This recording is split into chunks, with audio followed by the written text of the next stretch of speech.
Genie Plus changed its prices, so we're putting it to the test at the most expensive park, the Magic Kingdom.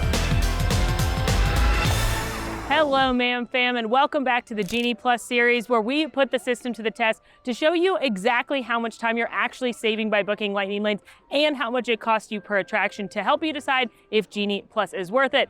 As I said, today we are at the Magic Kingdom, the most expensive park for purchasing Genie Plus and the park that has the most attractions. There are 23 different Genie Plus Lightning Lanes here today, and I'm gonna see how many I can do. But first, it's time for Genie 101. As we make our way to our first attraction today, let's do a little Genie recap. Disney Genie has 3 different systems. There's Free Genie, which is just personalized itineraries, the tip board, the dining tip board, etc. inside the My Disney Experience app.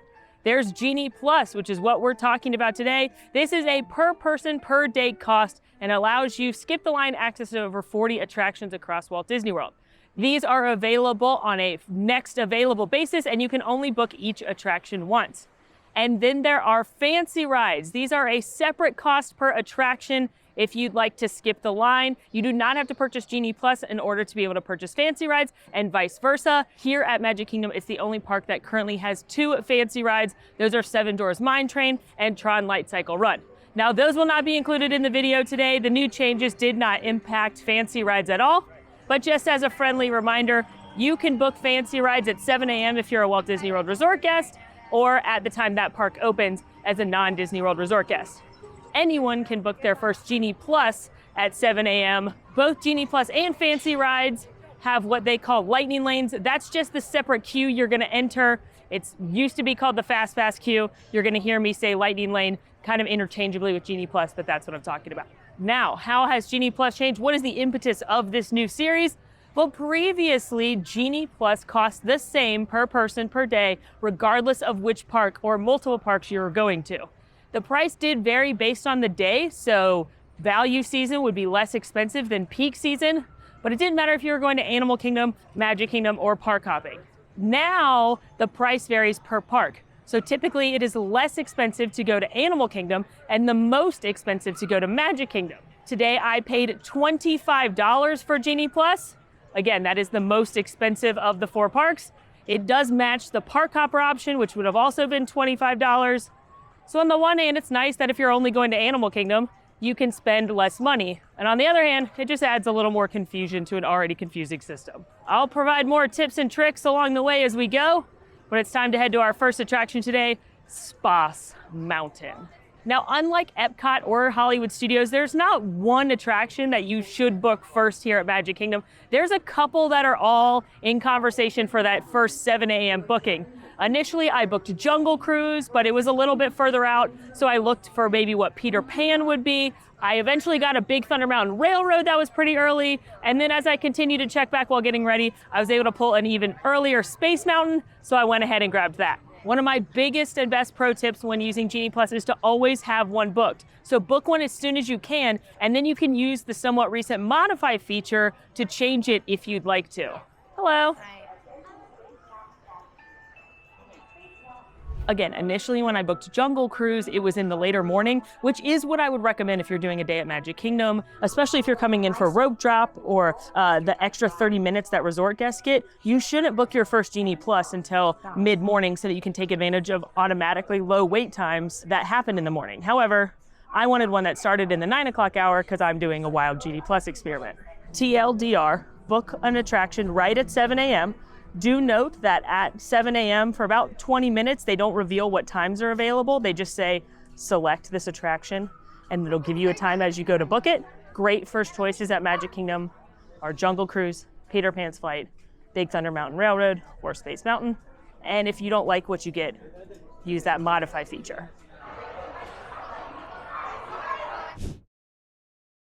Space Mountain done, check. Posted 30-minute wait, waited about 7 minutes. That one is definitely worth it to use Lightning Lane on because that line will get much longer throughout the day, probably about an hour longer for most of the day, so it's a good one to use your Lightning Lane on. And now, I'm not going too far. I'm going to Buzz Lightyear Space Ranger spin.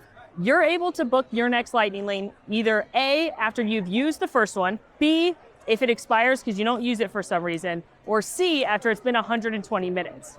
And what's nice is up at the top of the tip board is it will always tell you when you can book another one. If you've engaged that 120-minute rule and it tells you 2 hours from that point, I always recommend setting an alarm for a minute or two before that time, just so you're always ready to book another one. And one quick caveat to that, if that 120-minute rule comes into play when you're booking something before the park opens, so in that 7 a.m. booking time, that 2 hours doesn't start till the park opens. So that didn't happen to us today. However, because Magic Kingdom opened at 9, if I had booked something that for a return time later than 11 a.m., I would have been able to book one at 11 a.m. But as soon as I had tapped in at both touch points on Space Mountain, I went ahead and booked Buzz Lightyear Space Ranger Spin because there was one available in just a few minutes. Buzz Lightyear Space Ranger Spin is also a pretty good use of a lightning lane usually. It's got a 45-minute wait right now.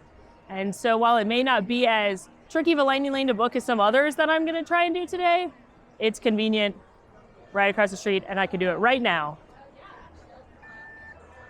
Thank you. Magic Kingdom can definitely be tricky for this, but I'm gonna try my best not to zigzag all over the place. It may not be possible with some of the big heavy hitters that I wanna do today, since I'm trying to get all of them.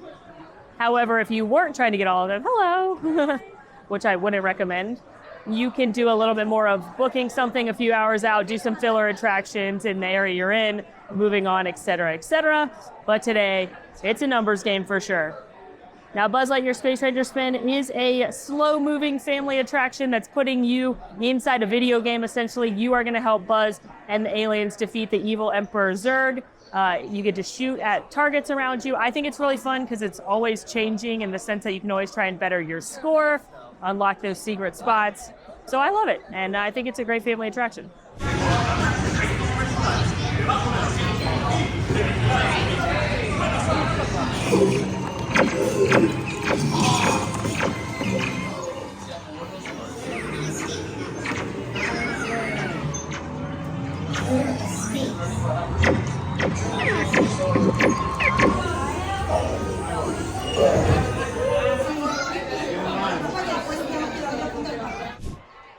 Did you know if you get a perfect score, you can ask the cast members for a special Galactic Hero sticker?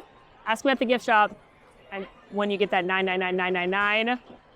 Ugh. Couple of pro tips to help you get that perfect score. In the first room, there's a big orange robot. If you hit his left hand, the front or the back, it's 100,000 points. The volcano in the next room is worth 50,000 points. And at some point, you're gonna see Zurg sitting at a desk shaped like a V. The one at the point of the V is 100,000 points as well. Also, you don't have to continuously hit the trigger gun. You can just hold it down, which is a lot easier because when you find one of those sweet spots, you don't have to keep hitting it. You can just hold it down and hold it steady, and you'll be able to rack up a bunch of points. So good luck. Now, I'm doing something a little unconventional for my next few lightning lanes because the biggest problem I'm gonna have today, besides popular attractions like Peter Pan's Flight and Jungle Cruise, is the parade. Festival of Fantasy happens twice daily, and it has a lightning lane for reserve viewing. The problem is that lightning lane reserve viewing is a 45-minute window, which is a long time that you're not using other lightning lanes. But 45 minutes is also almost half of the time needed if you hit that 120-minute cooldown period, which I'm inevitably gonna do with attractions like Peter Pan's Flight and Jungle Cruise. So the first window is at 11:30 a.m. I have to have booked Festival of Fantasy by 11:29 a.m. Otherwise that window goes away, just like the shows that we discussed at the other parks. It is currently 11. I've been riding rides for less than an hour at this point, and I'm gonna try and get 2 more attractions in before I have to book that 11:30 Festival of Fantasy. So I went ahead and booked Monsters, Inc. Laugh Floor, which is right next door to Buzz Lightyear Space Ranger Spin. Hello. There we go, thank you. It's one of those shows like Muppet Vision 3D where you're just waiting for the previous show to let out. So this is a really good filler attraction, meaning it's a great attraction to do in between other lightning lanes. It's super cute. It's an interactive show with the monsters from Monsters, Inc., very similar to Turtle Talk with Crush. You can text in jokes if you have one. They also do audience interactions. It's really great and I think really underrated. So I'm excited to see it. It's also, you know, a 12, 15-minute show sitting down in the air conditioning, which no one's gonna complain about. So definitely not a good use of a lightning lane here. However, it's on the list, so we gotta do it. And now I can book another one. Woo! Well, let's see, we've got a human out there that's gonna treat us all to churros. Okay, that concludes the mic check. That's when we collect your laughter. Hey, Mike Wazowski! Woo! Hello, humans! You know where you live. Go ahead and raise your hand. This could be anyone. Oh, except for that guy. Oh, buddy, she's Betty Boyle! My nephew, Marty Wazowski!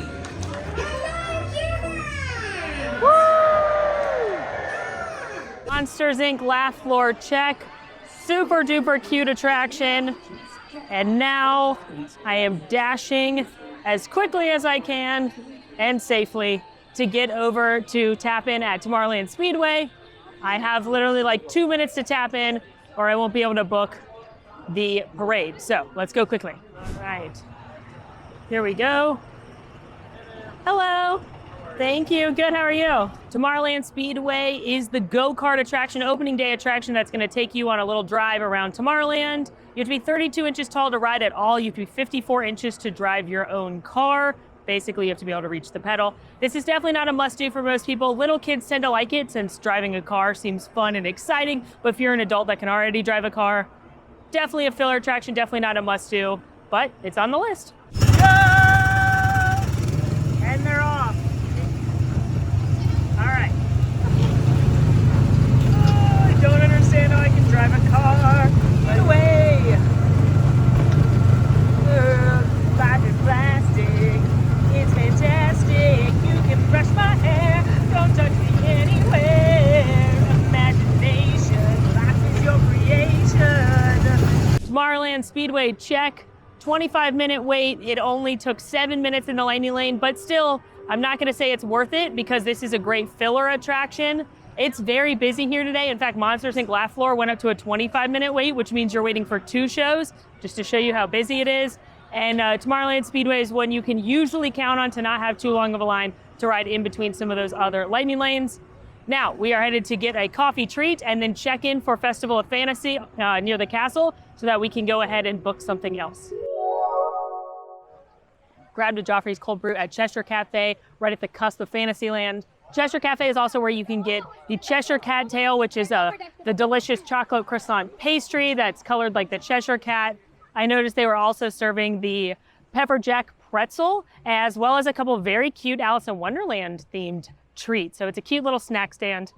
And most importantly for me, it sells cold brew. Now the Festival of Fantasy Parade steps off at noon, but the window does give you to 12:15 because it steps off in Frontierland, which means it takes about 20 minutes to get here to Main Street.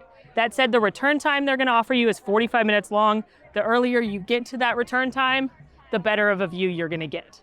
Tapped in for the parade, I'm gonna go ahead and book something further away, like Peter Pan's Flight or Jungle Cruise, and kick off that 120 minutes. I'm also gonna stand towards the back because I've seen this parade a lot. I don't need to crowd towards the front. But again, the earlier you get here, the better viewing area you'll get.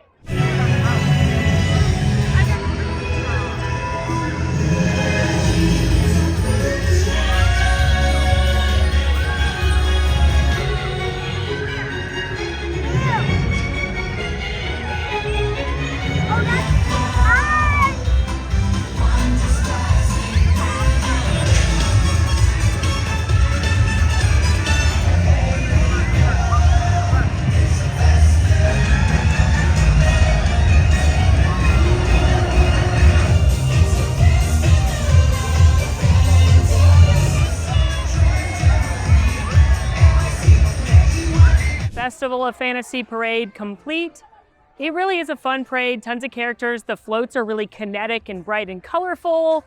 It's a great parade, but it's not worth a lightning lane. Again, I was sitting at the back of the reserve section because I didn't get there right at the front. I didn't want to take a spot from a family or some kids that wanted to see up close. And there were people that walked up 2 minutes before it began and were standing virtually with the same view I was. The only way to really make it worth it as far as like planning for your next lightning lane is to show up there right at 11:30.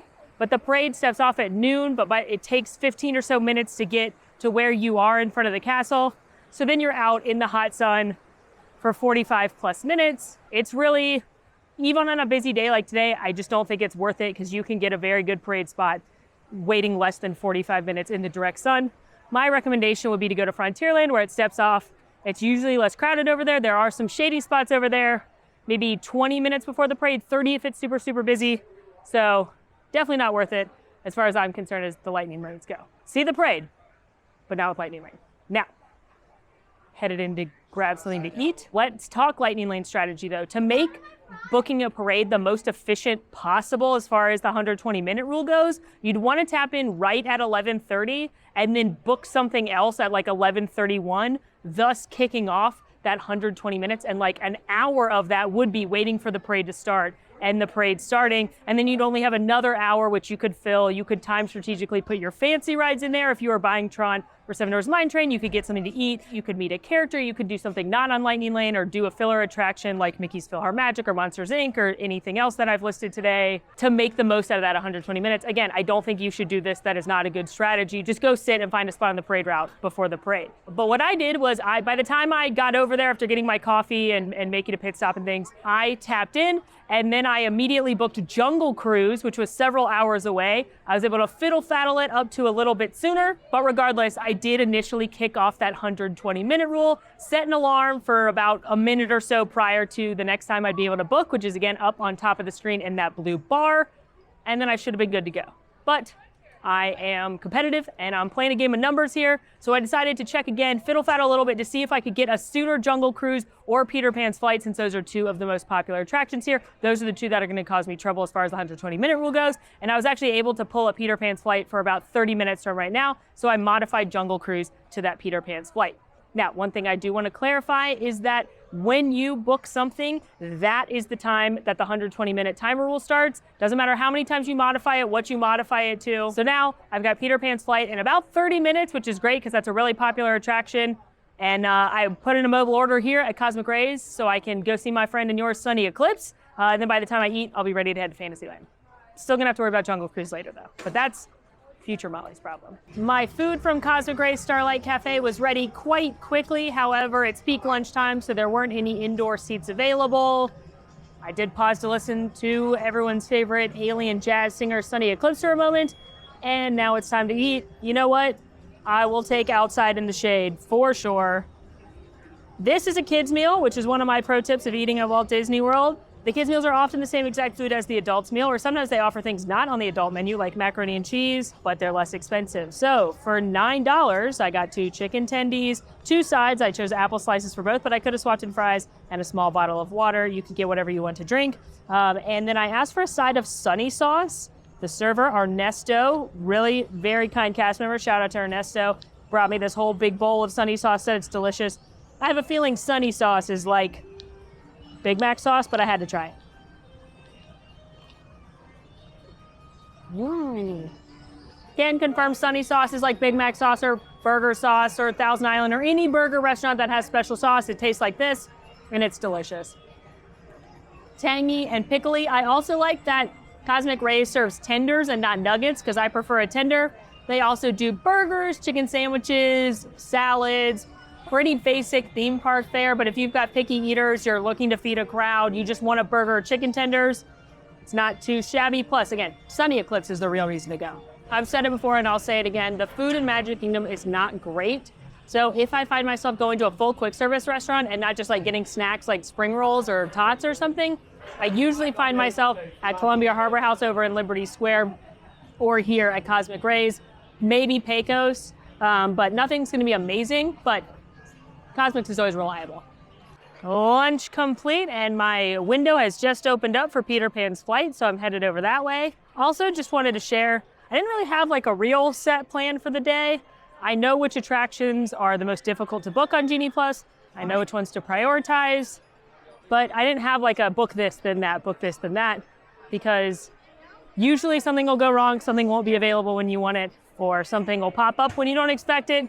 So it's definitely good to have a plan and know what you're prioritizing and work to get those things done, but you also have to be a little flexible. Unsurprisingly, the Peter Pan Lightning Lane is all the way out here, but it is a posted 95 minutes, so I assure you this will still be much faster. I'm gonna start the clock though, since we're technically in the line, and see how much we save. Peter Pan's Flight is one of the two, along with Jungle Cruise, as I keep saying, most popular lightning lanes here in the Magic Kingdom. So it's a great one to book right at 7 a.m. Because throughout most of the day, you're gonna see waits like this. You're gonna normally see it at 80 minutes plus, basically all day, except for maybe first thing if you are a resort guest, and maybe very, very last thing at night. Peter Pan's Flight is a family attraction. You're gonna board a flying pirate ship and sail over Neverland with Peter and Wendy and the Darlings and Captain Hook and Tick-Tock Croc and Mr. Smee and the Lost Boys and Tiger Lily. And it is a cute, nostalgic classic. It's definitely a must-do on my list in the Magic Kingdom, but with a lightning lane, because no one wants to wait 95 minutes in the queue, no matter how cute the new updated interactive queue is. Now at most attractions, once you tap in the first time, you can go ahead and start looking for another lightning lane. But I confirmed with the cast member that Peter Pan's Flight does have 2 touch points running. Basically all attractions do have 2 touch points, one at the beginning and one right before you board the attraction. And it's to prevent people from line jumping. However, a lot of attractions don't actually turn on their second touch point.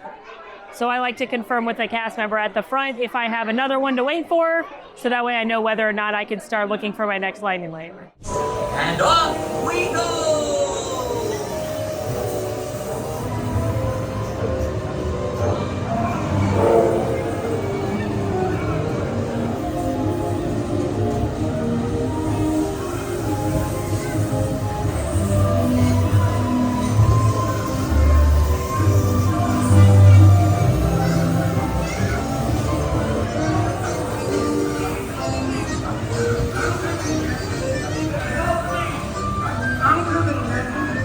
Peter Pan's Flight, check. Waiting in the lightning lane took me about 14 minutes, which longer than other attractions so far, but certainly shorter than 95 minutes. So I definitely think this is worth it. In fact, I think Peter Pan's Flight is one of the most worth it attractions that you can use a lightning on in the Magic Kingdom.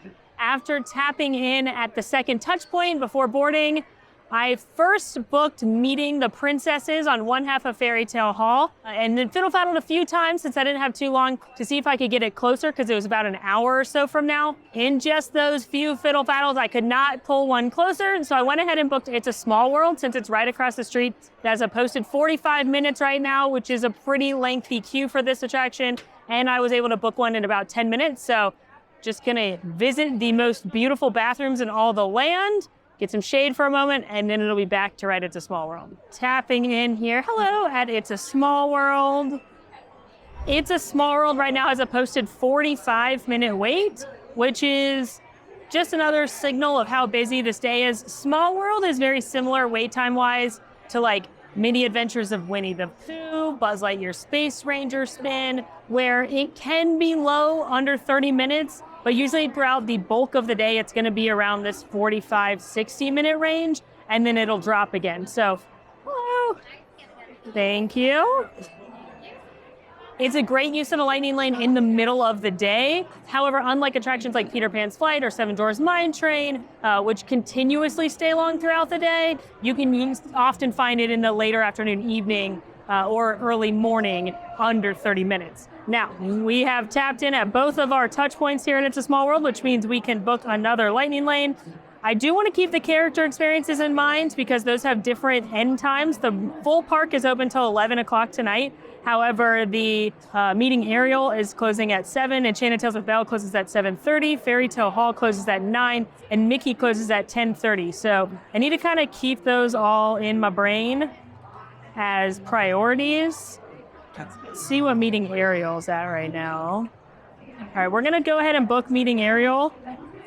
It's not until 3:30, and then we're gonna fiddle-faddle to see if I can get Ariel or another one of the characters in this area, the princesses, at a sooner time. And again, to fiddle-faddle, I'm just gonna pull this down. I'm also keeping my eye on Enchanted Tales with Belle, and both of these Fairytale Hall character experiences. I'm just gonna do this until I get in the boat. Inside the boat, and please watch your children.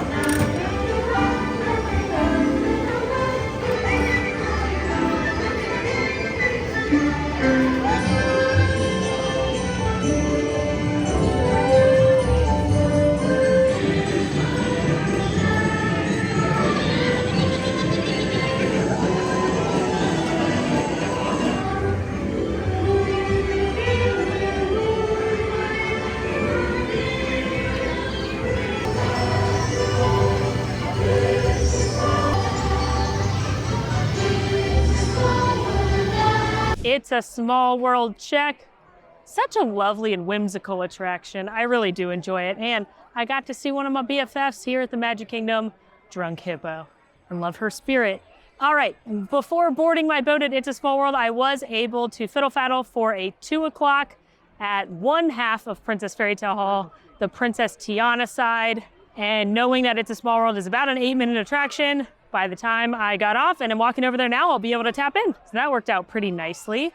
Princess Fairytale Hall is where you can meet the majority of the princesses at once. Typically on one side, it's Cinderella and Elena of Avalor, and on the other side, it is Princess Tiana and Rapunzel, although it could switch depending on who's visiting the kingdom today.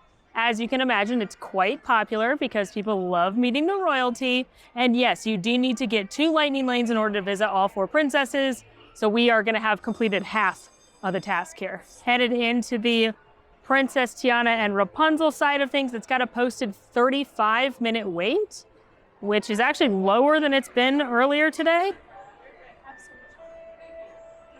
Thank you. Gonna start the clock on this. This is a weird one because I want to say it's worth it, but it's still not a priority compared to some of the other things. There are times where this will drop to under 20 minutes, but a lot of time throughout the day, it's 30, 45 plus minutes long. So I would prioritize this if you've got somebody who really wants to meet the princesses, particularly one specifically. However, this probably shouldn't be a top priority over things like Big Thunder Mountain Railroad, Jungle Cruise, Peter Pan's Flight, Space Mountain, etc. What I will say is this is pretty much the only place that you can meet Princess Tiana or Rapunzel or Elena of Avalor. So even if you do princess dining at Cinderella's Royal Table or Akershus, you're probably not meeting those princesses. So that's good to keep in mind. All right, now while waiting, I'm gonna see what I can book next. I'd love to get some of the other princesses done. I need to do Cinderella and Elena, which has a 30-minute wait and isn't until 3:30. I'm gonna go ahead and remove Princess Tiana here.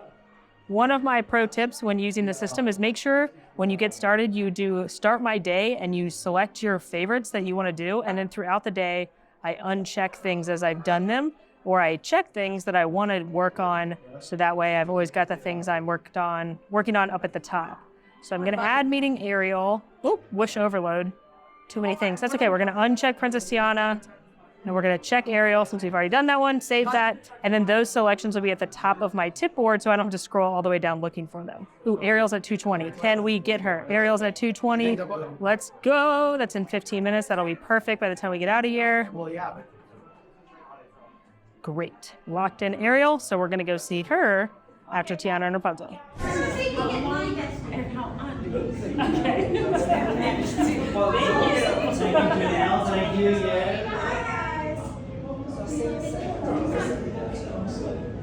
We got a princess. Thank you, Princess Tiana. Hi, So there. nice to see you. I'll take this for you. We'll have to come here and then you guys can get the statues. Yes. That's a great idea. Thank you. Look right over here. Beautiful.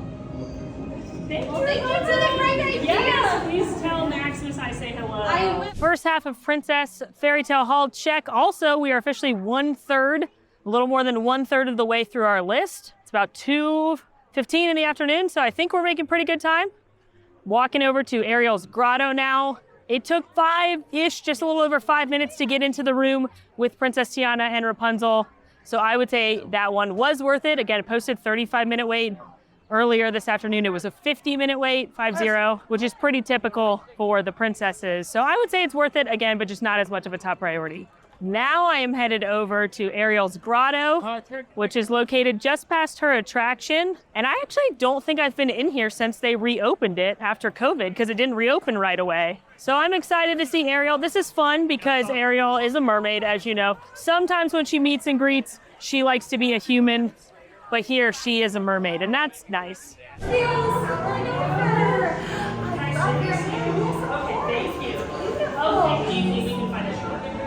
want to, I do want to. Yes, I Are you delicious? Say bye.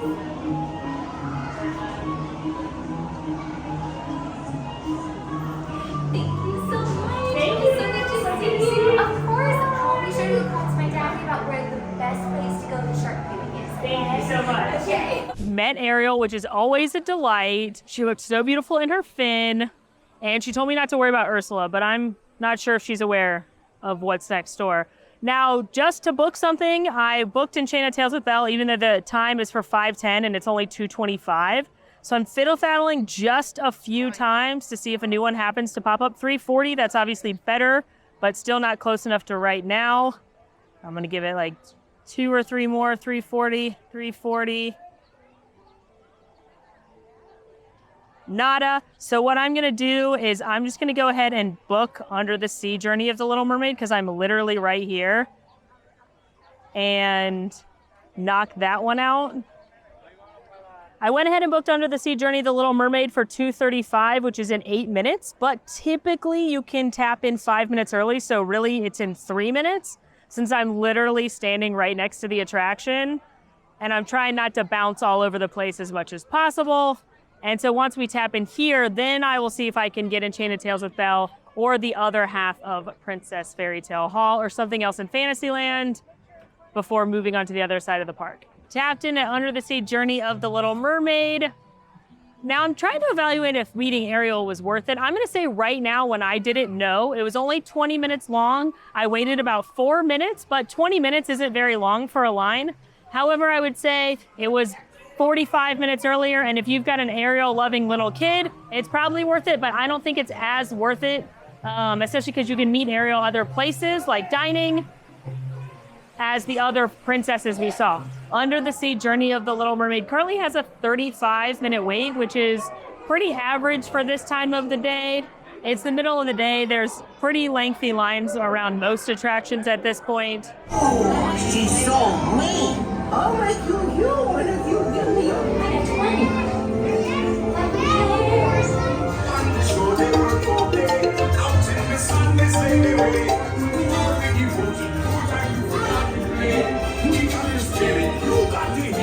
So sad, so true.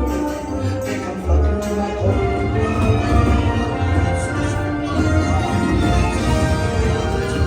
Under the Sea Journey of the Little Mermaid, check. That attraction is so cute despite my fear of Ursula. It's just a classic Disney dark ride. Gotta love that music from Howard Ashman and Alan Menken. It's just a fun classic Disney dark ride. I love it. Now, I do not think that one's worth it with a lightning lane. It's a great filler attraction. It usually has a low wait relative to everything else. And it is, in my opinion, an ideal filler ride because it's a really good attraction for not a lot of wait. Right here in the middle of Fantasyland where there's a lot of stuff that has long waits that maybe you're waiting on your lightning lane for. Now, after I tapped in at Journey of the Little Mermaid, I went ahead and booked Enchanted Tales with Belle. That is one of the ones I'm keeping my eye on because it closes early. I would like to highlight that Enchanted Tales with Belle only is a 15-minute wait right now, so obviously you should just go enjoy the attraction and not worry about waiting for a lightning lane to show up. So I booked Enchanted Tales with Belle. It was a couple hours out, and I fiddle-faddled a bit, and I saw a 2:55, which is right now, baked under Mountain Railroad. Couldn't pass it up, so even though it's literally several lands over across the park, that's too good of an option. Went ahead and grabbed that, and now I'm gonna head over to Frontierland and maybe knock out some stuff on that half of the park. Still gotta worry about Jungle Cruise, still gotta worry about Pirates, Mansion, so gonna knock some stuff out in Adventure Frontier Lib Square. One thing to keep in mind when you're in Magic Kingdom are the parade times. Festival of Fantasy typically happens twice at noon and at 3. So you don't want to get trapped by the parade. It starts in Frontierland, ends on Main Street. So just keep that in mind when you're maneuvering the park. There's also this beautiful little walkway on the water of the Rivers of America that'll connect to Liberty Square in Frontierland. It's usually a less crowded path to walk, especially if there's a parade coming. And lastly, I've been looking and there's tons of open, very good front row parade viewing less than 5 minutes before the parade steps off, making it even more clear that that previous lightning lane was not worth it.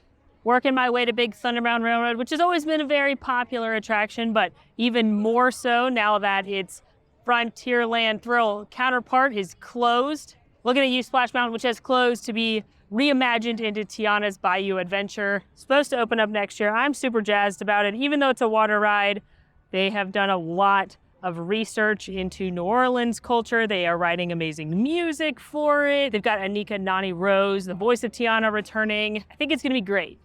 But until it reopens, Big Thunder is going to continue having a long line. All right. Thank you. Big Thunder Mountain Railroad has a 4.0-inch height requirement. It's the wildest ride in the wilderness. Such a fun coaster, one of my favorites, a classic Magic Kingdom attraction. And the cast member said there's not another touch point open, so gonna start looking for what's next. Keeping the parade in mind, which I don't want to get stuck by, but I should be looking for Pirates. I should be looking for Jungle Cruise, maybe Mansion. I wouldn't have to worry about the parade with Mansion, but I am gonna try and stay somewhat close, if possible. 3 o'clock update, let's see what's going on. Big Thunder, 55-minute wait. Enchanted Tales with Bale, 15. 40 at Haunted Mansion, 4:35 return time. 45 at Jungle Cruise, already an 8:20 return time. Ariel's back up to 45 minutes. Cinderella, 30 minutes, 4:30 return time. Mickey, 40 minutes, 3:50 return time. Let's see, Buzz is up to a 55-minute wait. Dumbo's at 20. Small World's at 35. Winnie the Pooh at 40. Let's see, Peter Pan's Flight still at 95, still Lightning lanes left. Pirates is 45, 425 Lightning Lane. Mine Train is 105 minutes, no fancy rides left. Space Mountain is at 75, 7:05 return times. And that's of all of kind of like significance. And so let's go ahead and book something after a quick refresh. Let's see. I'm gonna go ahead and book Mansion. Just gonna fiddle faddle it a few times. See if I can get a better time than 5:40. We'll also take Enchanted Tales. We'll also take Jungle. We'll also take a good time for Cinderella. 3:30 is not bad. I think those are like the significant ones I have left.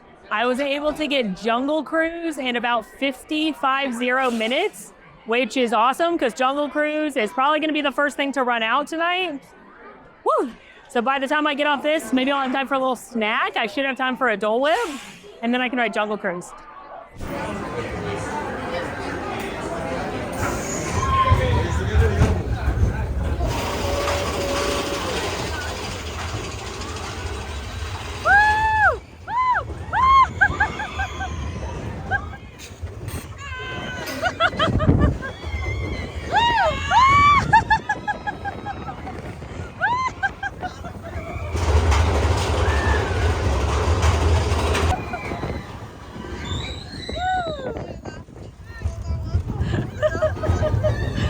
I can hear the parade, so I'm walking slowly, so I'll be able to cross over into Adventureland. Big Thunder Mountain Railroad, a classic, a delight, chef's kiss attraction, 55-minute wait, 6 minutes in the Lightning Lane. Absolutely worth it. I would put this in your top tier of worth it attractions at this park.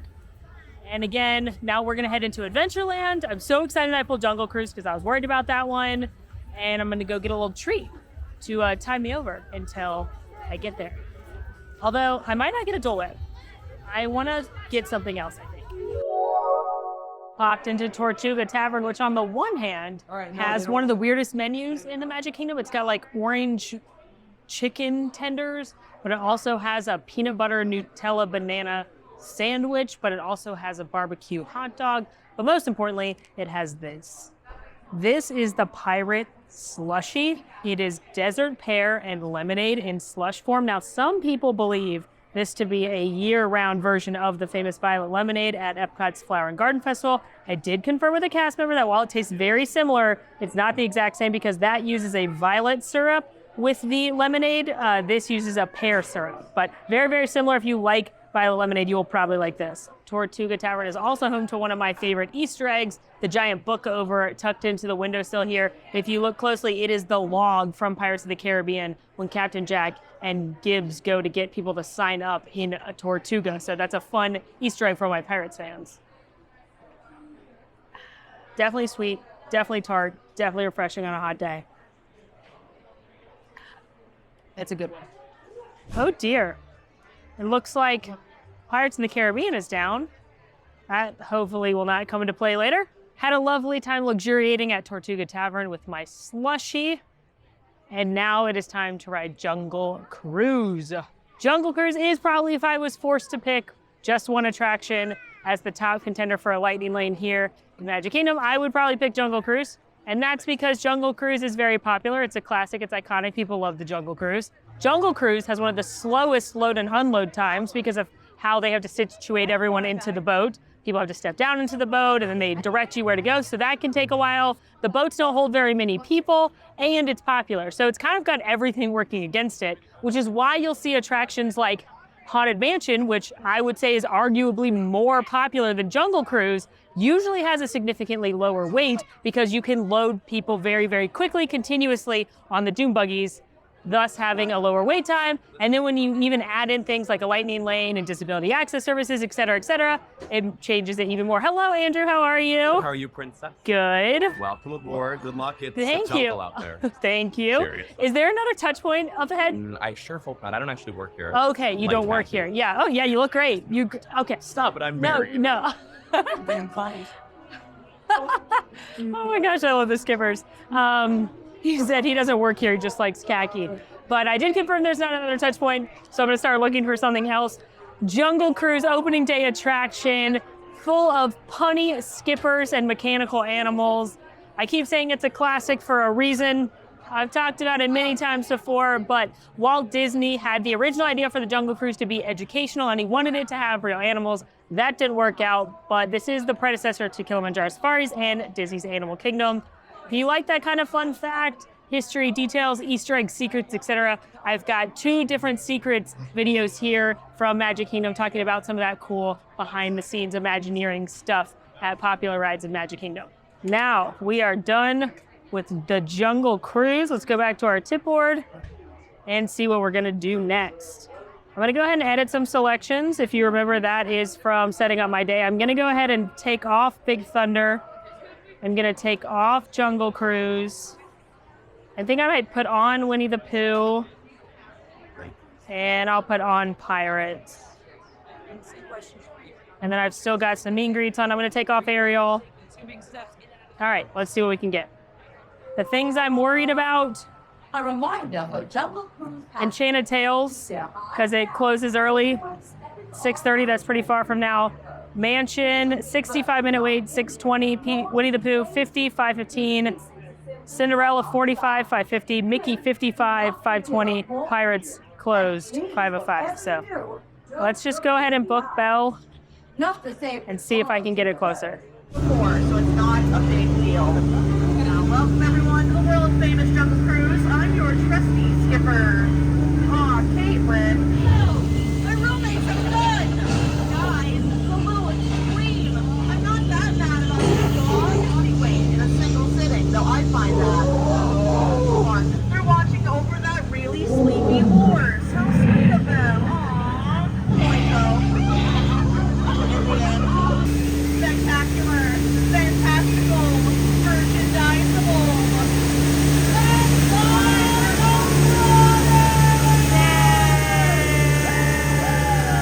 Jungle Cruise, check. I had a hilarious skipper. Skipper Caitlin, you were amazing. I put in a cast compliment for her. She was delightful. You can put in cast compliments on the app. It's super easy. Just remember the cast member's name and their hometown or university if you can. And makes you feel good when you're a cast member to know you impacted somebody's day. She was great. Also, the line for Jungle Cruise was 75 minutes. It only took me 5 with the lightning lane to get on a boat, so absolutely worth it. Now, I have good news and I have bad news. The good news is I was able to fiddle-faddle after tapping in at Jungle Cruise for a Pirates. That's for right now. The bad news is Pirates is still down. I was hoping that it would come up in the time that I was on Jungle Cruise, so since it's right next door and I could just walk over. Because of that, I was issued an Experience Redemption Pass.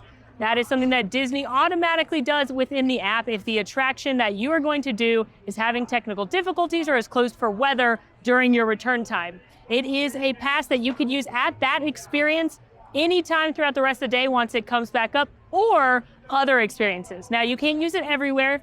For example, this one from Pirates of the Caribbean, again, I can use it on Pirates whenever it comes back up, and I can use it on almost everything else, but I can't use it on the fancy rides, of course. I can't use it at any kind of character experience. I can't use it at Jungle Cruise or Peter Pan's Flight, so the really, really popular ones, or Space Mountain. It's not like you can have the Barnstormer go down and then get to go ride Tron.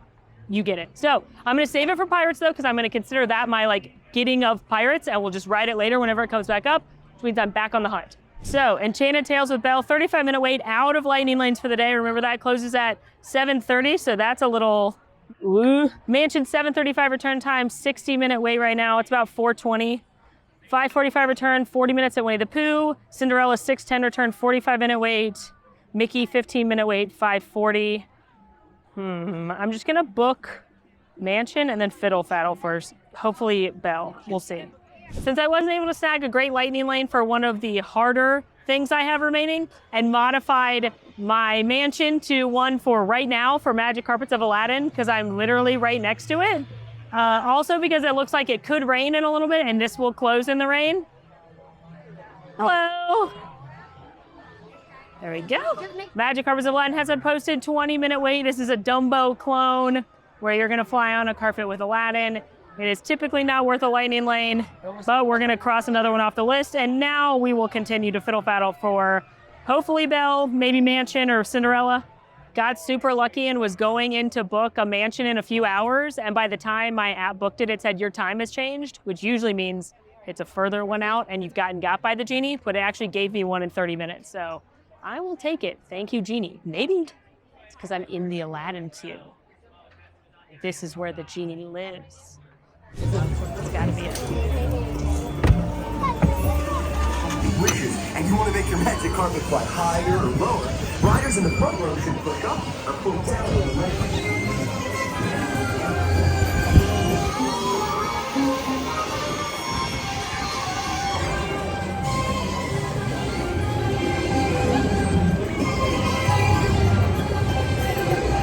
Lurking in some shade and fan now outside of Magic Carpets of Aladdin. Don't need a Lightning Lane there. Just hoping Pirates will come back up. Otherwise, I can ride Mansion in about 20 minutes. So I'm just gonna hang here and hope Pirates comes back up. Otherwise, we're gonna go see those 999 Happy Homes. Sadly, no dice with Pirates of the Caribbean. It's still closed. So I'm headed to Haunted Mansion now because I can tap in just a few minutes. And then after I do that, I've got a... Oh! Hello. Oh! Wendell, how are you? Looking good, as always. Nice to see you. I hope you have a very good day. Thank you. Thank you. Bye! Well, that was lovely. Picked up some bear jokes from Boys and Bear out at Knott's Berry Farm. Which is definitely a bear-themed amusement park. Anyway, once I tap in at Mansion, the things that are concerning me, still no Lightning Lanes for Enchanted Tales with Belle. They have not returned. And then the other kind of trickier ones, I should say, as in are a couple hours out, are meeting Cinderella and Elena, which closes at 9, meeting Mickey, which closes at 10:30, and the Mini Adventures of Winnie the Pooh. Pretty much everything else is very easy Lightning Lanes to acquire. It's like Dumbo, Barnstormer, Mickey's PhilharMagic. So my plan is, ideally, I'll get one of those things. That's hard.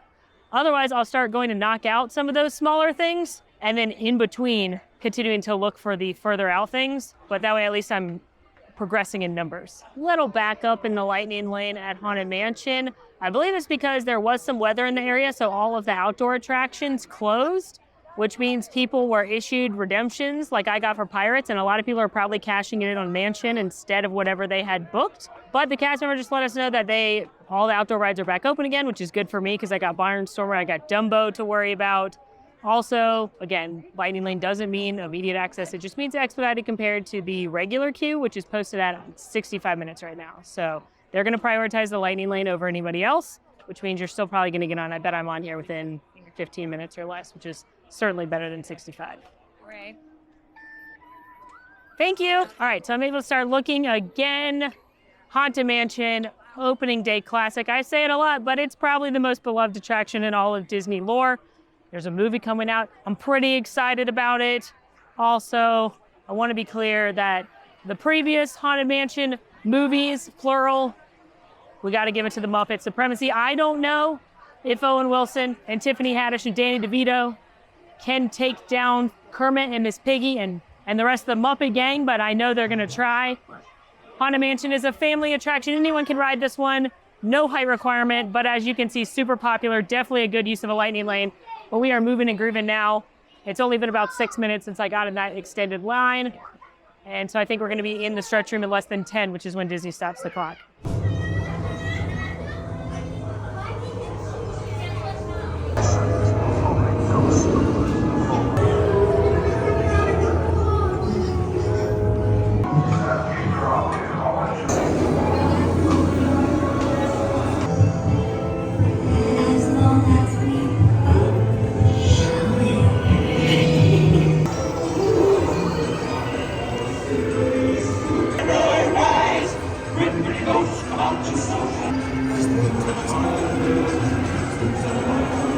Haunted Mansion complete. Incredible. Iconic. Amazing. Absolute must do. It only took 11 minutes to get into that stretch room, despite the backup at the Lightning Lane. Much, much better than posted 65. So yes, absolutely worth it. Now, initially, I was able to score a meeting Mickey for right now. Then I fiddle-faddled a bit in between the stretch room and boarding the Doom Buggy when there was a little bit of a backup, and I was able to change it to a Princess Fairytale Hall for right now. So that's where I'm headed to go meet Cinderella and probably Elena of Avalor. And the reason I switched those is because one, it's much closer to where I am right now, and two, Princess Fairytale Hall closes an hour and a half before Mickey. So there's less time to be able to do it. All right, back to Fairytale Hall. Cinderella and Elena, I'm coming at ya. Getting a little stressed about Enchanted Tales, which closes in 2 hours. Haven't seen a Lightning Lane available for it for a couple hours at this point, but fingers crossed. Gonna tap in here and then hope to get Enchanted Tales. Hello. Got my new magic band. Thank you. 35-minute posted wait. It looks like I'm gonna wait like no minutes. And the first one. Yay. Yes, I would love that. Thank you. Let's take our picture together. Yes. Let's look at the mirror right here. Little hair girl.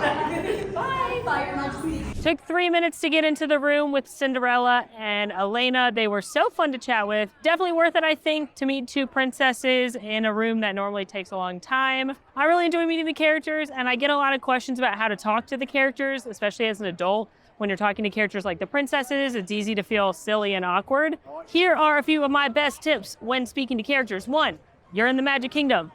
Use your magical imagination. You are not too cool to talk to the characters. Believe in the characters. Number 2, the princesses and the characters will probably start a conversation with you about things in their story. But if they don't, or you want to ask them questions, just ask them things in their universe. Ask Cinderella if she has sleepovers with all the other princesses. Ask Snow White if she's baked any pies recently or which dwarf is her favorite. Ask Princess Tiana for cooking tips. Ask them something that they are going to know and they know from their universe, and they'll be able to easily talk to you about it. Don't ask them things they're not going to know. Don't ask them who Harry Potter is. Don't ask them to do TikTok dances. Keep it to their universe, and I assure you, you'll have a lovely conversation. I also sometimes like to ask them how to pose, like if they can teach me how to do a good princess pose. That's a good question to ask characters like Mickey, Minnie, some of our furrier friends. I like to ask them to show me how to pose, and that's a cute thing to do as well. I've been thinking about doing a character video where I try and see as many as I can in a day, maybe throw a couple character meals into that adventure. Let me know if you'd watch that. Now, initially upon tapping in at Fairytale Hall, I booked just to book something quickly, the Mickey meet and greet, but it's not for several hours. So I've decided instead to head over to Storybook Circus and try and knock out some of these other smaller attractions I've got left. Dumbo the Flying Elephant, Barnstormer, Mad Tea Party's right next door as well. Because 1, weather, it's looking a little cloudy and these attractions will close if it's lightning.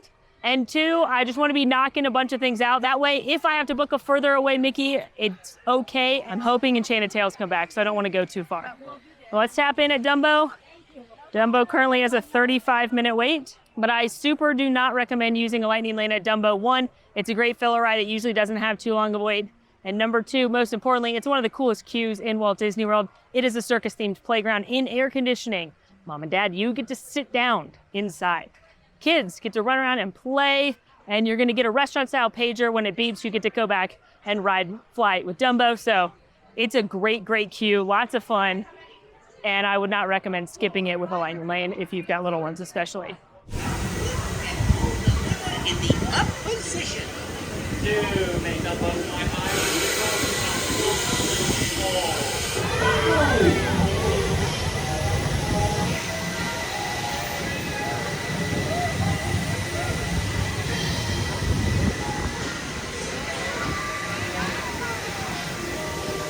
Dumbo, check.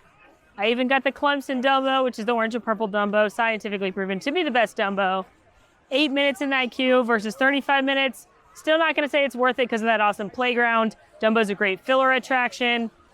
Now I'm headed over to the Barnstormer. Initially, I booked Mad Tea Party because the Barnstormer was closed, but it reopened as I was getting off Dumbo, so I modified my lightning lane, and we are gonna go fly with Goofy. Barnstormer is your kid's first coaster. It's got a 35-inch height requirement. It's a great way to figure out if your kids are gonna like roller coasters. Maybe? There we go. Let 'em have fun. All right, I'll say here, gonna go ahead and start the Fiddle Faddle to see what I can get next. I might book Teacups because that'll be close by, I think, time-wise. Let's see. All right, booked a Mad Tea Party for 1 minute from now, essentially. So I booked Teacups. Can ride that as soon as I get off here. But I am fiddle faddling to see if a sooner time at Winnie the Pooh or Praying to the Genie Gods and Enchanted Tales comes back. But I literally haven't seen one for several hours at this point.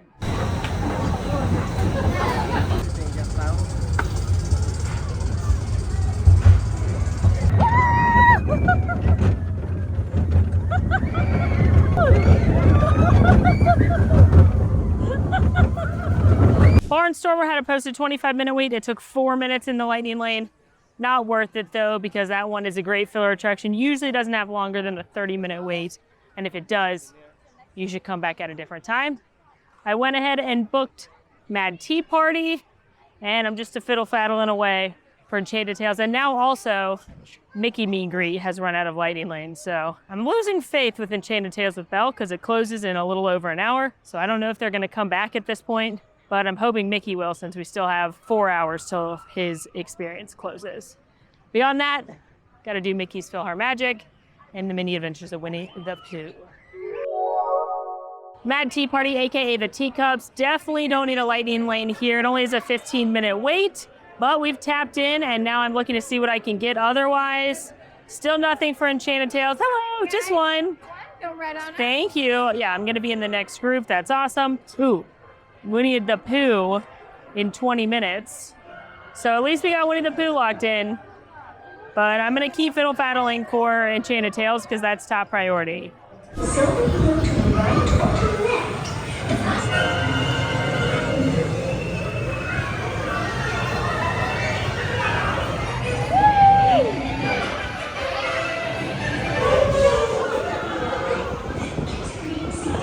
Still no dice on Enchanted Tales or meeting Mickey, but it is time to tap in at the Mini Adventures of Winnie the Pooh, which has a 45-minute wait, pretty consistent for this attraction. I do think this one is worth it to use a lightning lane at. However, if you do go in the standby queue, it's super cute. There's an interactive playground at Rabbit's Garden, so kids do enjoy it, but it usually is 45 or so minutes long here. Mini Adventures of Winnie the Pooh is a family attraction, no height requirement. You're gonna board a honey pot and go through the 100-acre wood. I think it's super duper cute. It's one of my favorite things in this park. I think it's criminally underrated, so I'm excited to ride it right now. What I'm not excited about is the fact that I'm kind of losing hope on Enchanted Tales and Mickey Mouse as far as lightning lanes go. I haven't seen anything come back for either for several hours at this point for Belle, and for at least an hour or so for Mickey. So I'm gonna just keep fiddle faddling. The only other thing I have to do is Mickey's PhilharMagic. Wednesday. If you ask me, he'll never reach that tree.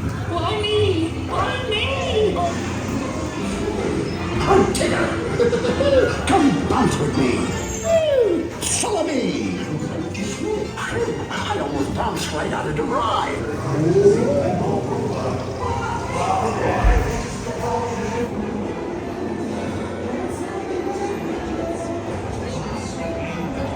Winnie the Pooh, check. 9 minutes in the lightning lane versus 45 minutes in standby. I definitely think that one is worth it. Not in your top tier of priorities, probably in your like second, third tier priorities, but if you're already purchasing Genie Plus, I do think it's a good use of a lightning lane.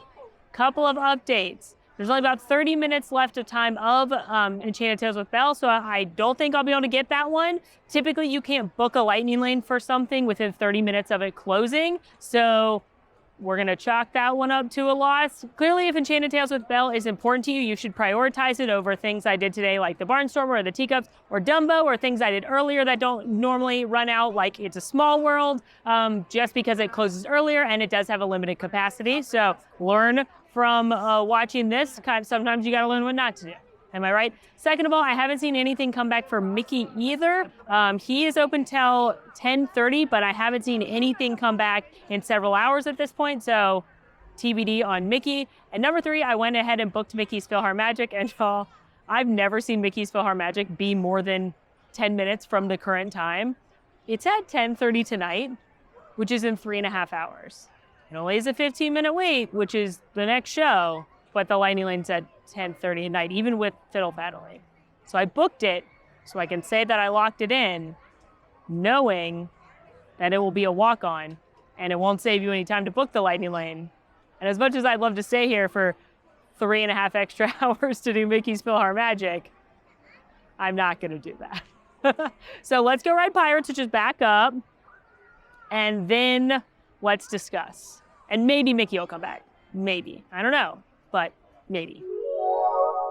Fiddle faddling in my left hand, holding my camera in my right as we head to Adventureland to do Pirates of the Caribbean. But as we do, we're gonna talk about Mickey's PhilharMagic, because again, I'm gonna count it into the calculations today, because some wild's happening there. And I'm gonna let you know, it's not gonna really impact our worth it analysis, because it would not be worth it. Currently has a 15-minute wait. Lightning lane merges in with the standby queue almost instantly. Mickey's PhilharMagic is the same concept as Muppet Vision 3D or Turtle Talk with Crush, Tough to Be a Bug, any of those theater movie shows where it's just waiting for the next show to air. So it's not gonna go in the worth it category for us. And again, I love PhilharMagic. I think it is adorable. I think it is a very underrated show. It's a great filler attraction. Sitting down, air conditioning away from the heat or the rain. Disney music from classics like Lion King, Aladdin, Little Mermaid, Beauty and the Beast, Coco. 3D show, great for all ages. I know in these videos I often say things like, do as I say, not as I do. Don't zigzag around the park. Don't waste time booking an attraction that never has a line and forego a good attraction that's within an hour or two. But what I would tell you, some of my best advice is don't wait around the Magic Kingdom for 3.5 hours to do Mickey's PhilharMagic with a lightning lane when you could walk on it right now if you wanted to. So I'm gonna take my own advice this time and not stick around 3.5 extra hours for Mickey's PhilharMagic. Mostly, not only because Food and Wine starts tomorrow. It's a very big day, it's very exciting, and I have not prepped the shot list yet. I haven't looked at the menus to decide what we're gonna grab. So I got a lot of work to do, gotta get to the park and take care of that. But mostly for reals, my sweet angel Chronicles had a vet checkup today, and I haven't been able to see him and give him a treat. Like, he's fine, it's just a checkup, and obviously Alan took care of him, but my baby, I need to go give him a hug. Headed in Adventureland now to do Pirates of the Caribbean. If you recall, I secured this lightning lane earlier today, and then it went down, so I got one of those experience redemption passes. So I'm gonna use that now. Experience redemption passes, by the way, do not count against anything else that you have booked. They are sitting at their own lunch table, as Alan likes to say, so if you ever receive one, book another Genie Plus right then. The 120-minute rule doesn't apply any longer. Waiting till you use that experience redemption pass, don't have to worry about that. It is its own thing, uninvolved with Genie Plus or Fancy Rides. So if you ever get one, book another lightning lane on the Genie Plus tip board. The Genie gods are being wild today. Wild, I tell you. I was fiddle faddling a bit to see if I could mess around with PhilharMagic and see if I could make something work, but one popped up for Mickey, and I snagged it, and I got it, and it's in 15 minutes. So guess we're gonna end the day by seeing Mickey Mouse, and that Feels good. Pirates of the Caribbean is my favorite ride in the Magic Kingdom. I'm so excited to ride it right now. It has a posted 45-minute wait, but it still has lightning lanes available despite a downtime earlier today. So I consider this one to be kind of a middle tier of importance because while it can get a very long line, it's kind of close to Haunted Mansion where it usually hovers around a 45, 60-minute line. It doesn't get quite as long as things like Peter Pan's Flight or Mine Train, and it usually doesn't run out of lightning lanes super, super quickly, but it's still a good one to use because you're gonna save a decent chunk of time. Pirates of the Caribbean, boat ride, dark ride, no high requirement family ride. It's perfect in my opinion. Love the music, love the animatronics. It's just the best. It's just the best ride in Disney World. IMO, and I'm excited to go plunder right now.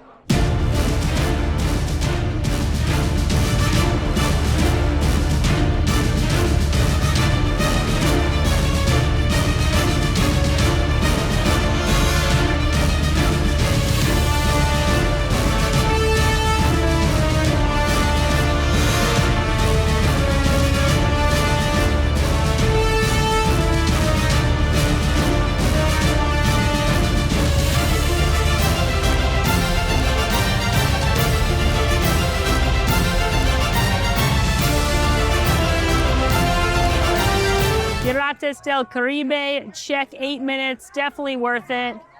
And now it's starting to rain, but I am scooting towards Main Street USA to say hello to everyone's favorite mouse. Well, one of two. Can't forget Minnie. And as we go, let's talk about the tiers and your priorities here in Magic Kingdom. At the top of the pyramid, I would put Jungle Cruise, Peter Pan's Flight. I would include Space Mountain and Big Thunder Mountain Railroad in that top tier. Next group, I would do Haunted Mansion towards the top, Pirates of the Caribbean. This is also where I'd put the Princess Meet and Greets at Fairytale Hall, Meeting Mickey, Buzz Lightyear Space Ranger Spin. In the next tier, I would put Enchanted Tales with Belle at the top. I wasn't able to get it today because it closes early. However, it did have a 15-minute wait throughout much of the day, so you don't really need one there, even on a busy day like today. You just have to keep in mind that it does close early. Also in this tier, I would include Meeting Ariel, Mini Adventures of Winnie the Pooh, and It's a Small World. And then in that next category, which is kind of like, you should not prioritize these, but if you already bought Genie Plus and you've gotten everything else you wanted to do out of the way, and these things might get over 30 minutes, it would be like Under the Sea Journey of the Little Mermaid, maybe Dumbo, maybe Barnstormer, maybe Tomorrowland Speedway, maybe Magic Carpets of Aladdin. All of those things can get over 45 minutes or around 45 minutes, but tend to stick under 30. And then in your category of, you probably never need to use a lightning lane on them, we've got Mad Tea Party, Monsters Inc. Laugh Floor, Mickey's PhilharMagic, and Festival of Fantasy. And now here we go. Great way to end the day, even though I'm starting to look a little bit like a drowned rat, but I guess that's applicable because they're both rodents. I don't know. 65-minute wait right now to meet your pal and mine, Mickey Mouse. And we were able to snag that lightning lane at the last minute. Now I will say, throughout the day, Mickey's wait has definitely gone up and down. I've seen it as high as 80 minutes in the app. Again, it's 65 right now. I've also seen it as low as like 20, 30. So you may not need to use one here, but it's Mickey. He's popular. Everyone wants to meet him. Hey. How are you? You look very nice. I can't wait to see it. And I bet Minnie will be like that.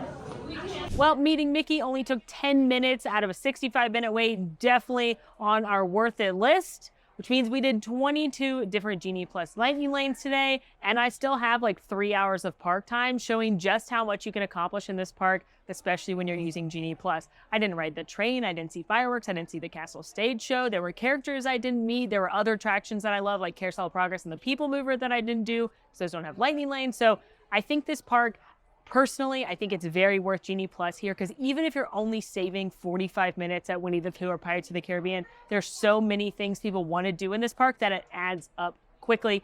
But let's see exactly how much. Let's look at the Magic Kingdom stats. The mathematician has sent everything over. When looking at all of the lightning lanes today, again, 22 different lightning lanes, I saved 11 and a half hours.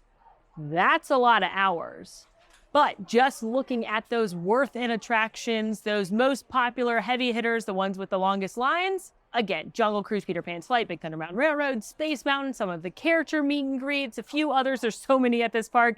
I saved 9.1 hours. That is still a lot of time saved not waiting in line. But remember, Magic Kingdom was the most expensive of the parks. Genie Plus cost me $25 today. How does that break down when you look at it per attraction? Well, when you are looking at all 22 Lightning Lanes used today, it was $1.14 per ride.